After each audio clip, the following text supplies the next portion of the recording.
Si vous écoutez attentivement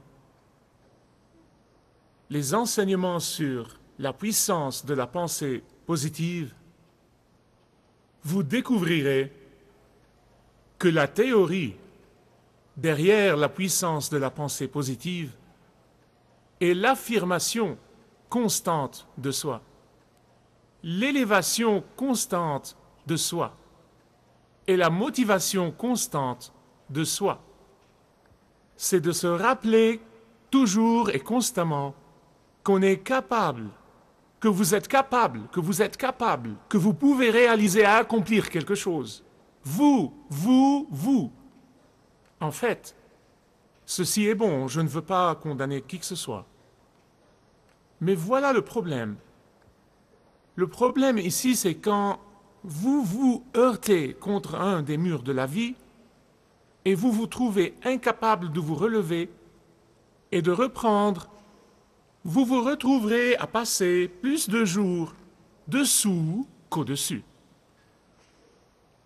Et en plus, vous développerez inconsciemment une sorte de dépendance envers ceux qui sont capables de vous soutenir et de vous relever. En d'autres termes, vous développerez une dépendance envers ce stimulus externe qui vous assure le soutien, qui vous assure le courage et qui vous assure la positivité. Et si vous ne recevez pas votre dose, vous vous retrouverez à sombrer dans la déprime. J'ai une bonne nouvelle pour vous aujourd'hui. Je vous introduirai au secret de l'apôtre Paul concernant non pas la pensée positive, mais la vie positive. Je veux que vous passiez de la pensée positive à la vie positive. Je vous expliquerai et je veux vous révéler les secrets de ce serviteur du Seigneur et comment sa vie intérieure positive l'a gardé au-dessus des circonstances. Et nous verrons ensemble 15 secrets pour mener une vie positive. Et je vous assure que ce sont les mêmes secrets qui ont motivé l'apôtre Paul, qui ont constamment encouragé l'apôtre Paul, même dans les plus graves des situations. Et non seulement il survivait, mais il était vainqueur. Écoutez, vous ne pouvez pas lire la lettre de l'apôtre Paul aux Corinthiens sans tirer au moins 15 secrets. C'est ce que j'ai déduit personnellement. Vous en trouverez plus peut-être. Vous ne pourrez pas lire la deuxième lettre de Paul aux Corinthiens sans vous demander comment cet homme a-t-il bien pu mener une vie essentiellement positive en étant entouré par des gens négatifs, en étant cerné par des situations négatives, en étant accablé par des circonstances négatives, et pourtant, il a vécu au-dessus de tout. Ce sont véritablement les secrets, non pas d'une pensée positive, mais d'une vie positive. Et je prie comme suivant dans cette série de sermons, vous vous retrouverez une personne différente. Et le premier des secrets qui a permis à l'apôtre Paul de vivre positivement, et non seulement de penser positivement, mais de vivre positivement, est ce que j'appelle le principe de l'afflux et du flux. Et quand vous comprendrez le principe de l'afflux et du flux, vous saisirez le secret de la vie positive. Tant que nous vivons dans ce monde déchu, dans ce monde néfaste, inévitablement, nous aurons à faire face à des problèmes, faire face à des difficultés, faire face à des maladies, à des infirmités, faire face à toutes sortes de pertes, faire face à des gens difficiles, faire face à des relations compliquées, faire face au chagrin, faire face à des déceptions, faire face au désenchantement, ou même parfois au désespoir. C'est inévitable dans la vie. Vous allez avoir à y faire face un jour. Alors écoutez soigneusement. Tous ces aspects sont souvent utilisés par Satan afin de nous décourager. Ils sont utilisés par Satan afin de nous empêcher d'accomplir de grandes choses pour le Seigneur, pour entraver notre cheminement et nous empêcher de faire une différence dans le monde. Ils sont souvent utilisés par Satan pour nous empêcher de suivre l'exemple de Jésus-Christ dans le monde où nous vivons, Vous pouvez vous encourager autant que vous voulez, mais ça va être tout au mieux une solution temporaire et momentanée. Mais voici la vérité. À chaque fois que vous vous heurtez à l'un des murs de la vie, une situation dans laquelle nous nous retrouverons tous à un moment donné de notre vie, Dieu sera là. Vous vous dites, mais où est Dieu? Je vis l'enfer sur terre. Je ne sens pas sa présence ces derniers temps.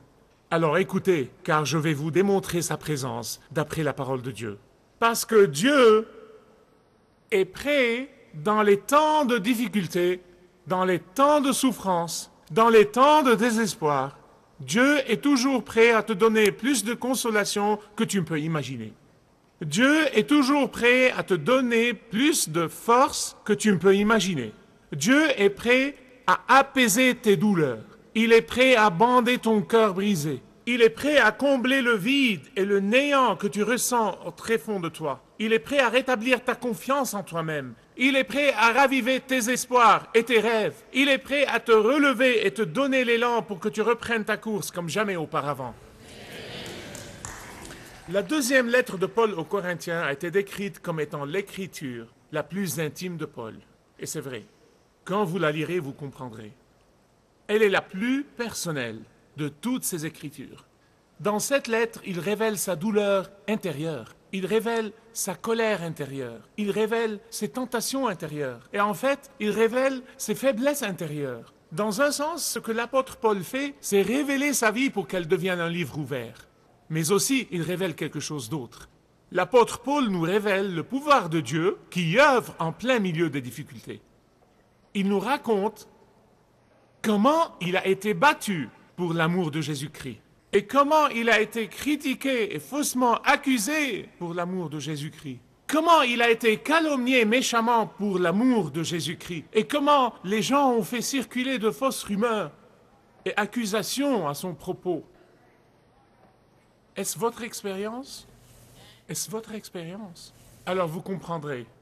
S'il n'y a jamais eu un homme sur terre qui aurait eu toute raison acceptable, et on n'aurait pas le droit de le blâmer, d'apostasier ou de ronchonner ou être en colère et plein d'amertume, ce serait l'apôtre Paul. Lui seul en aurait eu le droit. Mais écoutez ce qu'il dit au chapitre 1, verset 3. Béni soit le Dieu et Père de notre Seigneur Jésus-Christ, le Père des miséricordes, et le Dieu de toute consolation qui nous console dans toutes nos tribulations. Avez-vous jamais senti l'envie de poser quelques questions à Paul? J'ai parlé avec beaucoup de gens qui m'ont dit, quand je monterai au ciel, la personne avec qui j'aimerais parler, c'est Paul. J'aimerais surtout rencontrer Paul. L'apôtre Paul est une personne fascinante, il est vraiment. Et quand vous lisez, vous avez vraiment envie de lui poser quelques questions. Alors vous dites, tu devrais être en colère, tu devrais être en rage contre ces gens-là. Paul, tu dois faire des contacts ou envoyer du courrier électronique en vrac pour te défendre.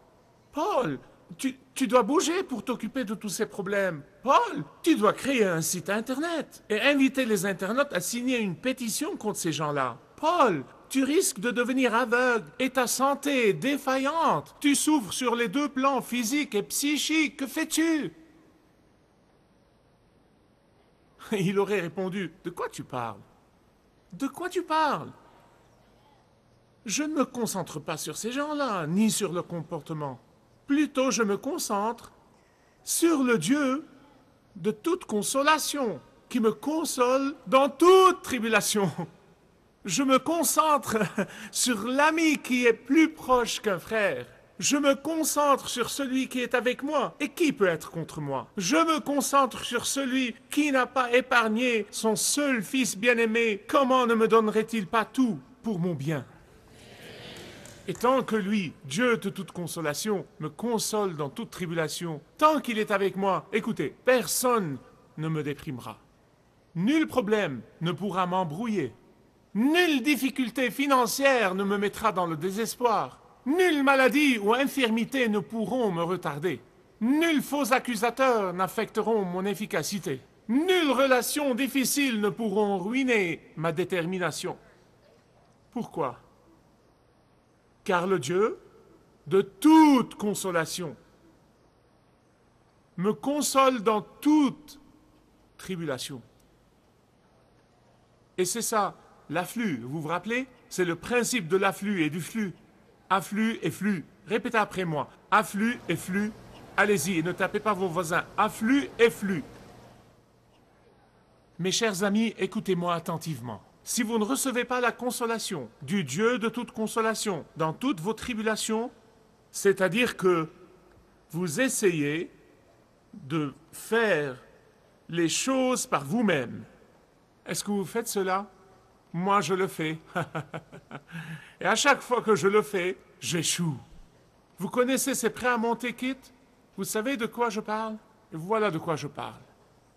Je peux le faire. Je peux le faire. Je peux le faire. Je peux le faire.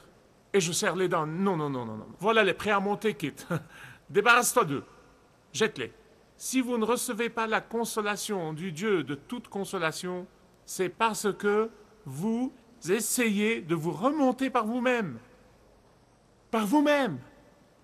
Peut-être que vous serrez les dents vraiment fort au point de vous casser la mâchoire. Aujourd'hui, vous pouvez connaître le Dieu de toute consolation qui veut vraiment vous consoler dans toutes vos tribulations. Non pas partiellement, mais avec toute consolation. Non seulement quelques tribulations, non, non, non, non, toute tribulation. Il ne vous donnera pas une consolation passagère qui vient comme une sensation de chaleur, non, non, non, non. Toute consolation. Non pas dans les tribulations passagères dont vous pouvez vous occuper sans l'aide de Dieu, mais dans les tribulations quand vous avez besoin de Dieu pour pouvoir dépasser toute tribulation. Non pas une consolation dans certains domaines de la vie, mais dans tous les domaines de la vie. En fait, l'apôtre Paul dit, « Je suis prêt, faites-moi plaisir. Plus d'affliction, plus je recevrai la consolation de la main de Dieu. Plus d'affliction et plus d'occasions pour recevoir la consolation du Dieu de toute consolation. » C'est ça l'afflux.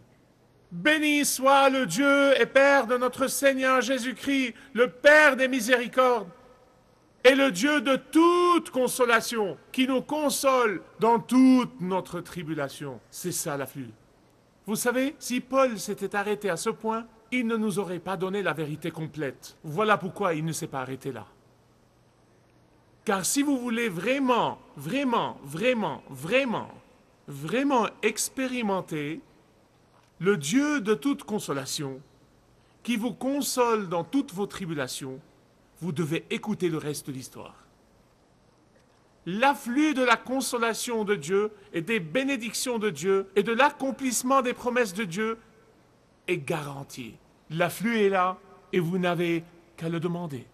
Soyez sûr de cela. Vous ne pouvez pas en douter. Mais il doit y avoir un flux pour que l'afflux soit inhérent dans votre vie et inhérent dans vos circonstances et inhérent dans vos difficultés, quelles que soient ces difficultés, il doit y avoir un flux. La Bible parle de semences et moissons. Jésus lui-même a dit, « À qui on aura donné beaucoup, il sera beaucoup demandé. » Jésus a dit, « De la mesure dont vous mesurez, on mesurera pour vous, vrai? Alors si vous mesurez avec une petite tasse, on vous mesurera avec une petite tasse. Si vous mesurez avec un camion, vous verrez un camion chargé se diriger vers votre maison cet après-midi. Vous voyez, de la mesure dont vous mesurez, il vous sera mesuré. » Certains considèrent que les bénédictions de Dieu et la consolation de Dieu et la paix de Dieu et toutes les choses qu'ils reçoivent dans la vie, ils considèrent ceci une fin en soi. Oh, Dieu m'a béni, Dieu m'a gratifié, merci Dieu, je l'ai eu, ta bénédiction merveilleuse. N'est-il pas formidable que Dieu m'ait béni? Pour eux, c'est une fin en soi. Certains considèrent l'accomplissement des promesses de Dieu en tant que moyen pour une fin précise. Mais ce n'est pas le cas pour Paul, vérifiez dans la Bible. Tout est clarifié par les Écritures. Il considère ceci comme un afflux de la consolation de Dieu et un flux de la consolation envers les autres. Afflux des bénédictions de Dieu et flux de ses bénédictions vers les autres. Il considère la consolation de Dieu pour lui comme une responsabilité. Il considère la consolation de Dieu comme un acquis qui lui a été confié. Il considère la consolation et la bénédiction de Dieu comme le transformant en un canal, en un conduit, le transformant en un intermédiaire pour les faire passer aux autres. C'est ça l'image complète, c'est ça la vérité. Il y a deux plans d'eau principaux dans la terre d'Israël. Ceux d'entre vous qui ont visité Israël les connaissent. Il y a la mer de Galilée. Oh, elle est magnifique. Elle est cristalline, propre. Elle est belle à voir. Pourquoi? L'eau jaillit du mont Hermon pour entrer dans la mer de Galilée et la rivière du Jourdain. Et des millions de gens, arabes et juifs, sont bénis grâce au flux de la mer de Galilée. Des millions de gens sont bénis parce qu'il y a un flux et quoi aussi? Un flux, que Dieu vous bénisse. Mais il y a un autre plan d'eau. Il s'appelle la mer morte. Vous savez ce qui se passe dans la mer morte? L'eau abonde et reste là. La mer morte va s'assécher en quelques années. Le taux d'eau diminue de quelques pieds chaque année. Le taux baisse chaque année. Et la mer va complètement s'assécher un jour. Vous voyez? Car il y a un afflux et pas de flux. Et c'est ça la raison. C'est ça la raison. Ceux qui, parmi vous, ont découvert ce premier principe de la vie positive, l'afflux et le flux, et la relation entre le flux et l'afflux, ceux qui ont découvert ce principe sont les personnes les plus positives qui habitent cette terre que Dieu a créée malgré leurs circonstances. Alors quand Paul a dit qu'il reçoit toute consolation, dans toute tribulation, il a dit, je reçois la consolation afin que je la passe aux autres. Lisez le verset 4. Verset 4. Afin que, c'est une expression de but, afin que nous puissions consoler et réconforter les autres en quelque tribulation que ce soit, avec la même consolation que nous avons reçue nous-mêmes de Dieu. Je m'entraîne pour 1 heure par jour, 5 jours par semaine, et parfois 6 jours par semaine. Ne me défiez pas. Je cours et je soulève des poids, j'exerce différents genres de sport, et ça fait quelque temps que je le fais. Je ne mange pas du n'importe quoi. De par ma nature, je mange bien. Je mange de la nourriture diététique. Je ne peux pas imaginer à quoi je ressemblerais si je ne mangeais que du junk sans faire du sport. Je serais gros comme une baleine. Et il y en a qui diraient, tu es déjà aussi gros qu'une baleine, parce que tu ferais mieux de ne pas me défier. Mais écoutez, je soufflais comme un bœuf en montant les escaliers. Vous rigolez? Il y a quelques années, j'étais comme ça. À un stade de ma vie, j'avais du mal à monter un seul étage sur les escaliers. J'avais du mal même à reprendre mon souffle. Pourquoi? Pourquoi? Parce que biologiquement, il y avait beaucoup d'afflux et très peu de flux.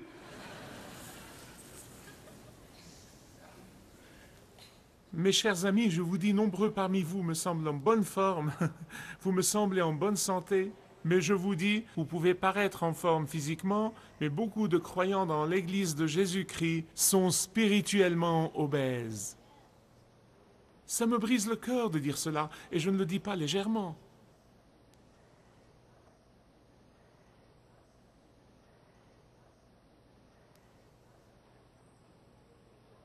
Ils reçoivent beaucoup et ne donnent que peu.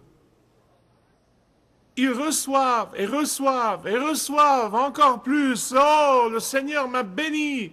Vraiment. Mais ils ne consacrent que peu pour Dieu et son royaume. Et je vous dis, c'est le manque de foi, manque de confiance. Mais bien aimés, je vous assure que ça vous causera une obésité spirituelle. Écoutez, quand l'équation de l'afflux et du flux est déséquilibrée, vous êtes en danger spirituel. Quand je me suis appliqué à m'exercer à bien me nourrir, c'était suite à un conseil d'un ami qui est médecin. Il m'a dit, tu risques une crise cardiaque, tu risques probablement de tomber malade, tu risques probablement de devenir diabétique. Oh, j'ai failli mourir de peur. J'ai dit, je vais m'occuper sérieusement de ma condition physique. Et je vous dis, en tant que ministre de l'évangile de Jésus-Christ, si le flux du ministère, si le flux dans le royaume de Dieu, provenant de la bénédiction de Dieu, s'arrête un jour, vous êtes en danger d'obésité spirituelle. Pour parler du secret de la vie positive, je n'ai jamais rencontré une personne positive qui se contente de recevoir sans donner en contrepartie. Je n'ai jamais rencontré une personne positive dont le flux n'est pas égal à son afflux si ce n'est plus. Vous ne serez jamais plus généreux que Dieu. Vous savez pourquoi? Parce que le premier secret de la vie positive, et non pas de la pensée positive, mais de la vie positive, le premier secret est de bien comprendre l'équation de l'afflux et du flux. Il y a un aspect de l'afflux que vous devez comprendre. Je vous l'ai dit, vous devez le demander. Et si vous ne le recevez pas, c'est parce que vous vous êtes enfermé sur vous-même. Car Dieu désire vous le donner. Il vous l'a promis dans sa parole. Il veut vous le donner. Le point, c'est de nous poser la question, chacun de nous, comment est ma performance dans le domaine du flux? Comment je gère mon flux? Je suis sûr de l'afflux. L'afflux est sûr et certain. Je le sais car Dieu lui-même s'est engagé à vous bénir. Vous pouvez essayer toute affirmation positive, vous pouvez essayer toutes les techniques positives, vous pouvez essayer tous les encouragements positifs. Et les stimulus, ça ne durera pas. Mais si vous exercez le flux en parallèle avec l'afflux, et si vous permettez au flux des bénédictions d'abonder vers les autres, si vous permettez au flux du réconfort d'abonder vers les autres, si vous permettez au flux du ministère d'abonder vers les autres, vous expérimenterez une vie constante et positive. Nous menons une vie chargée, c'est certain, je le sais. Je me rappelle quand nos enfants étaient petits, nous passions le temps dans la voiture, mon Dieu, on menait un mode de vie intense. Je sais que les familles mènent une vie chargée. Et au sein de notre vie chargée, nous avons la tendance à dire « En fait, j'ai à faire ceci, j'ai à faire cela, et j'ai à faire ça, j'ai cet engagement social, et j'ai mon ministère. » Et je mets le ministère dans ma liste de choses à faire. Non. Et d'autres disent qu'ils ont payé les paiements de la maison, les factures de l'épicerie, la nourriture du chien et leur dîme. Non, non, non, non. Dieu reçoit les prémices de ton temps et ton argent et ton énergie. Et c'est lui-même qui s'occupera du reste de ta liste. J'en suis témoin et je sais que des centaines parmi vous feraient de même. Dieu t'a béni. Il a été miséricordieux envers toi. Il t'a doué de santé. Il t'a béni financièrement. Il t'a béni avec des amis, des parents et des relations intimes. Pourtant, tu penses intérieurement, tout ça, c'est de ma chance, ou c'est le fruit de mes efforts, ou c'est grâce à ceci ou cela. Non, non, non, non. C'est la façon de Dieu, mon cher ami, de te courtiser. C'est sa façon quand il te bénit. C'est parce qu'il veut que tu t'adresses à lui et tu acceptes son invitation, et tu te repentes et tu reçoives Jésus dans ton cœur comme ton sauveur et le Seigneur de ta vie. Aujourd'hui, tu peux faire cela. Fixe tes yeux sur le Seigneur en partageant avec les autres et vois. Vois l'afflux du Seigneur te combler en abondance. Entreprends de petits pas qui permettront le flux de Dieu vers les autres en servant les autres. Et observe l'afflux merveilleux et abondant de Dieu envers toi.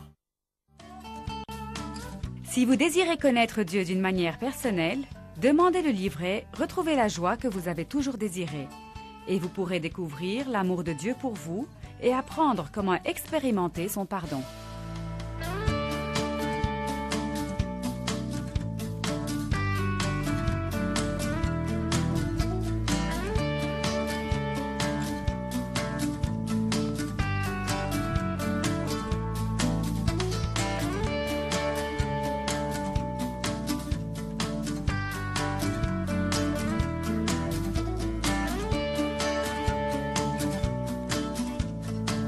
Si vous avez une relation personnelle avec Dieu et vous êtes intéressé à marcher plus intimement avec lui, demandez le livret 7 pas sur le chemin de la foi qui vous guidera dans une relation plus profonde avec votre Père céleste. Demandez votre livret gratuit.